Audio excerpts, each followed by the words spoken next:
नाज़रीन, मुल्क भर में कोरोना वेरिएंट के केसेस में इजाफे के पेश नज़र महकमा सेहत सिंध ने हदायतनामा जारी कर दिया। इस हवाले से कराची से डायरेक्टर जनरल हेल्थ सिंध की जानब से जारी हदायतनामा में सिंध के तमाम DHOs और मेडिकल सुप्रिटेंडेंट्स को इक़दाम की हदायत की गई है।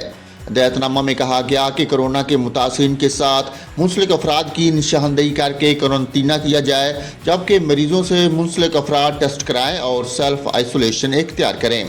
DG हेल्थ सिंध ने कहा कि तमाम DHQs और THQs में कोरोना वार्ड कैंप किए जाएं, शदीद अलामात वाले अफराद को मुनासिब इलाज मुआलजे की सहूलत फराहम की जाए। हदायतनामा के मुताबिक तमाम अस्पतालों में बेड्स और तिब्बी सहूलियात और वसाइल को यकीनी बनाया जाए। अवाम एहतियाती तदाबीर इख्तियार करते हुए फेस मास्क का इस्तेमाल करें। DG हेल्थ ने मजीद कहा कि अलामात वाले अफराद से मिलते वक्त फासला रखें और हाथ अच्छी तरह धोएं।